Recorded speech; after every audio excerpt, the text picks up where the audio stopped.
Hey everybody, it's Jason Blaha here, and today I want to chat with you guys a little bit about a more nuanced topic, a more advanced topic. And it's one of these that comes up because this is one of the biggest arguments that you do see in the strength world. And a lot of people listening who just follow YouTube probably are not even aware of such conflicts because they just don't know anything about strength or training.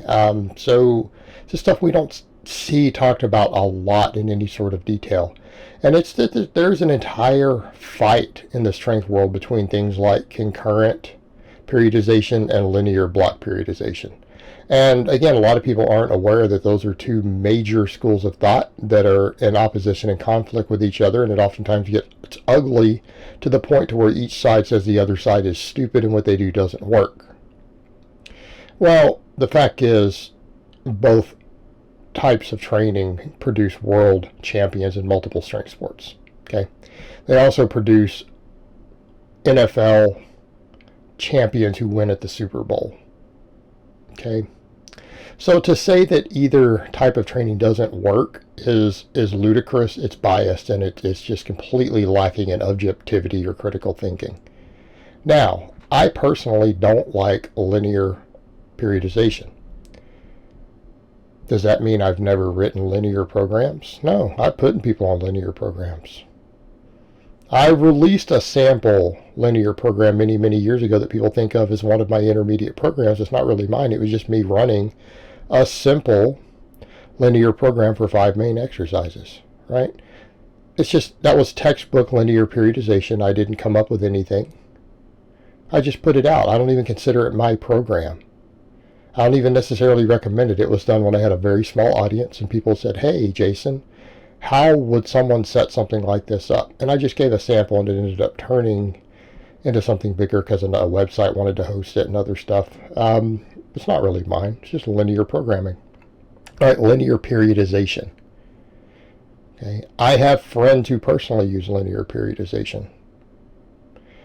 When I spent time in the UK and got to really talk to a lot of lifters from more Eastern European countries, I got to meet some really awesome guys from places like Poland, Russia, Sweden. I met some very, very, very strong guys who ran a linear periodization. When I say strong, like I know a guy who was a Polish immigrant in the United Kingdom who was working as basically a construction worker who did 3-day-a-week linear periodization. I shit you not. And he could squat over 700 pounds raw. Alright? Talk about a guy benching mid-400s, squatting over 700 pounds, doing linear periodization with a squat day, a bench day, and a deadlift day every week, and then supplemental work, a lot of back work and other stuff. Okay? And then work as a construction worker doing manual labor. And that's how he trained, and he was stupidly strong. He is stronger than I predict that I will ever be at any point in my training career. So when people say, oh, you don't like it because it doesn't work, no, it has nothing to do with it. It does work. There are some problems with it. The problems, what I don't like the lack of flexibility. I feel it's too rigid.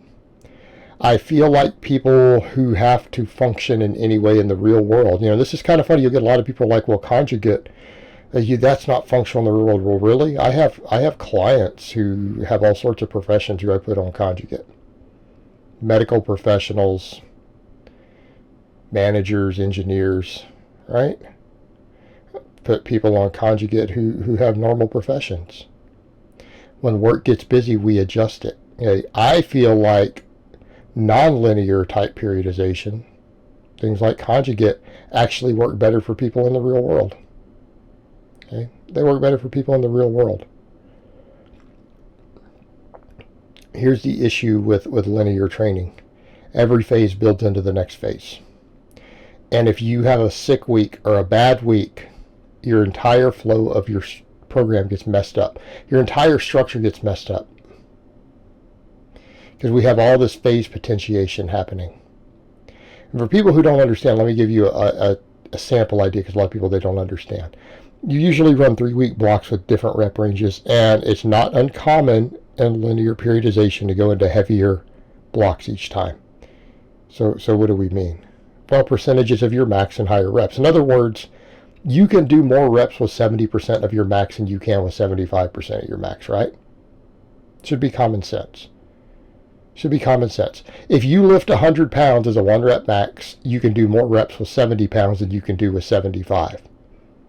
You can do less reps with 80, even less with 85. The heavier the weight gets, the higher the percentage of your max, the less reps you personally can do on any exercise, right? This shouldn't be hard to grasp.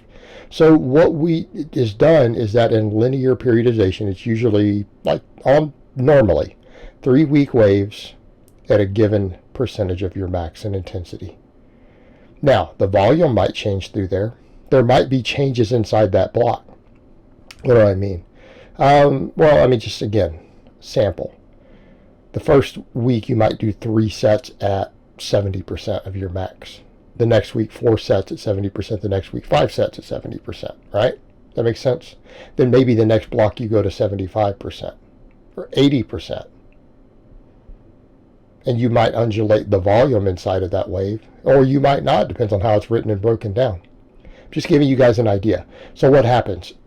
Each week builds into the previous week of the block, and we go through different phases, and it ends up peaking. So in other words, on linear programming, let's say you have contest day coming up, right? Or you know you're going to test your maxes. You're going to test your maxes in 12 weeks. Or you have a meet in 12 weeks. You guys see where we're going with this? You start with really high reps, and every 3 weeks you get heavier through each 3-week block. The idea is that we have, endurance phase, hypertrophy phases, then we have strength gaining phase, and then a peaking phase. These are how the different mesocycles are broken down. Okay, and it's usually, and again, I want people to understand, when I say usually, this doesn't mean all the time. There's more than one way this is done, particularly when custom written. But, frequently it's something like a 12-week set of blocks. And then you basically have a peak at the end. What happens when something goes wrong in that 12-week phase? What happens if you get really busy at work for 2 weeks? Or the holiday season happens, or the wife and the kids get sick? Or you get the flu? What happens to your 12-week plan? Well, it gets screwed up because the flow of your potentiation gets messed up. The flow gets messed up. All right, I don't feel it works as well in the real world as a system to where you just slide everything down. Doesn't matter.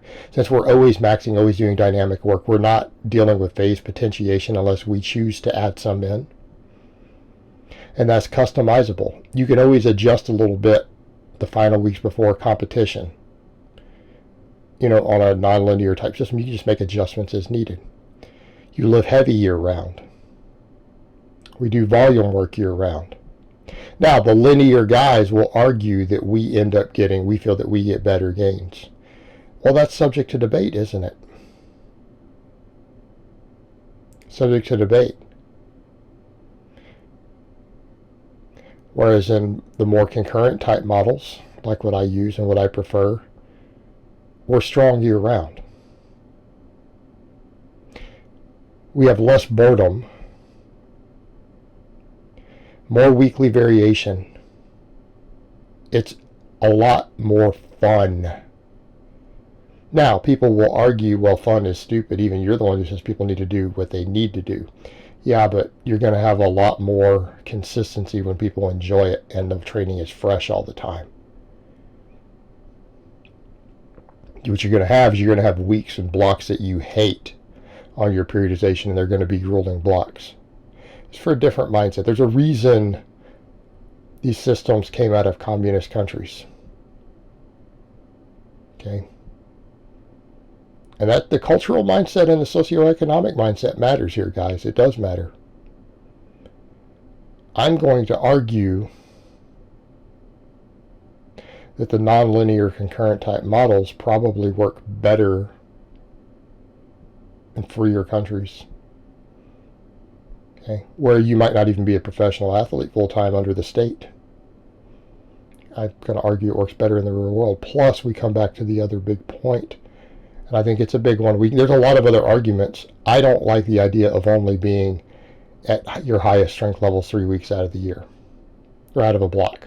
Okay, you're spending months at a time doing no heavy work. And people say, well, you could just have the heavy work in. Well, that doesn't work too well in that system. You're going to have problems if you do that in that system.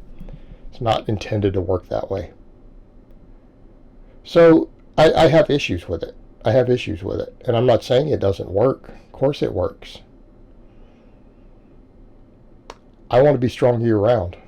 I want my lifters to be strong year round. I want all of you to be strong year round. And we need to be able to do so in training systems that are flexible enough to work in the real world. Not just in a perfect environment all the time. All right, guys. Well, that's really all I have to say on that today. I hope it's been informative, and I will talk to you guys next time.